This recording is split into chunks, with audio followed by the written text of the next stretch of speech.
To the third in a series of I don't know how many of these videos, but I wanted to get this one done because I won't be able to get back to this till probably sometime next week to keep things going.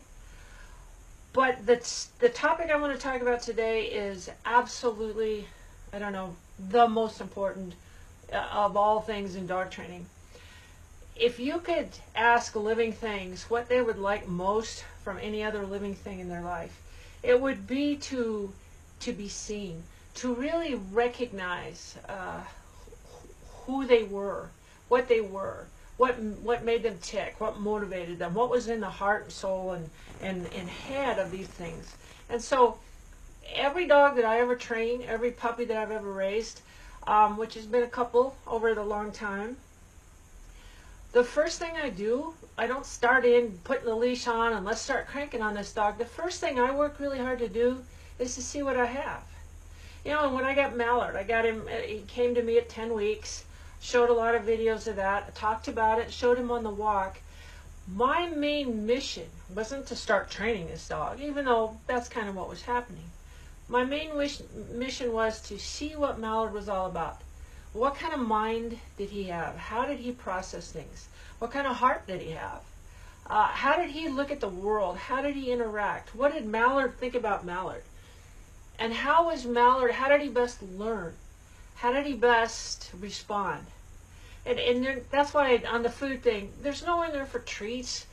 It requires me to pay a whole lot of attention, to watch in an unbiased, objective way. I can't be looking for, oh gosh, this dog is going to be, his breeding's great, he's going to be a superstar.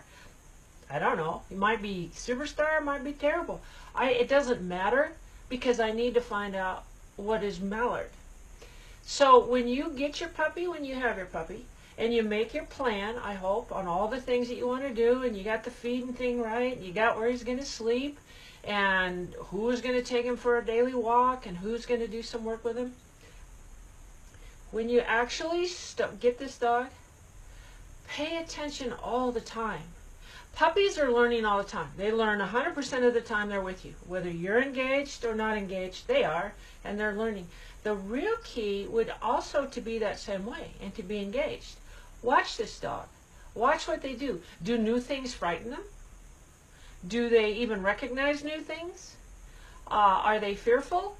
Are they kind of mindlessly bold, which, you know, might mean there's not a lot going on up here?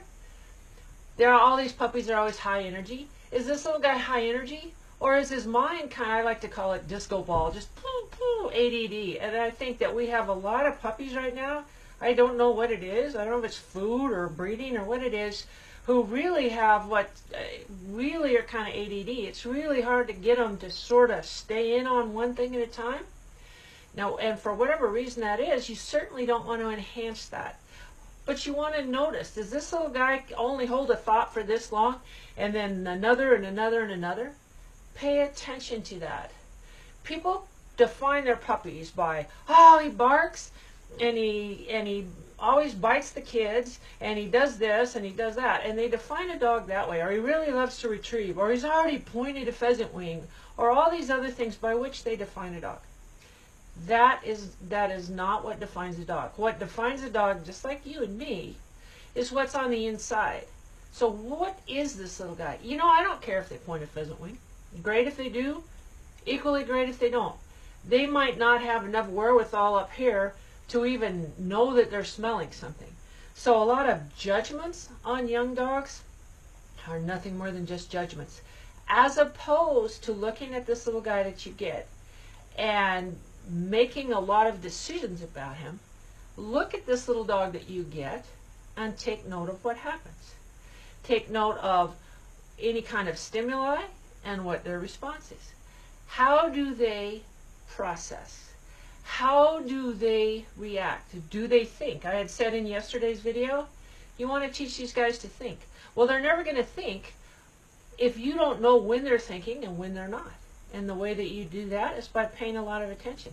If you're a brand new dog person, a brand new puppy dog, take notes. Write things down. Make observations. Pretend this isn't your dog, but it's somebody else's dog and you're raising it. I know that one really well and it works great. So that way you don't have any of your You know, I bought this dog, so he has to be good. He has to be all these things. Throw that away and just see what you really have.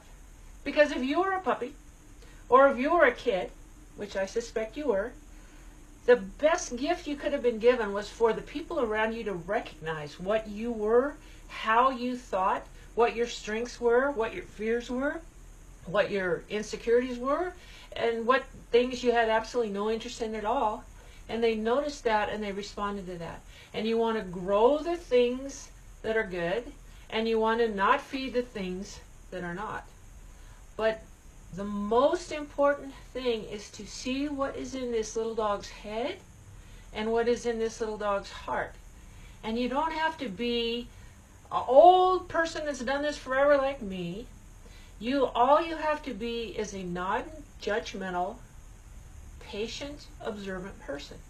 And if you just do that with the little one from the beginning, and as they grow, that dog will completely tell you its own story. And in doing so, teach you how to work with this dog, how to teach it, what its talent level is. Its talent level is what it is. You may have a superstar. You know, who defines superstar? Whatever you're really happy with, that's a superstar. It may be that, or it may be a dog, some kind of freaky thing out of the best dogs in the world. You know, that's just kind of okay with this and not real interested.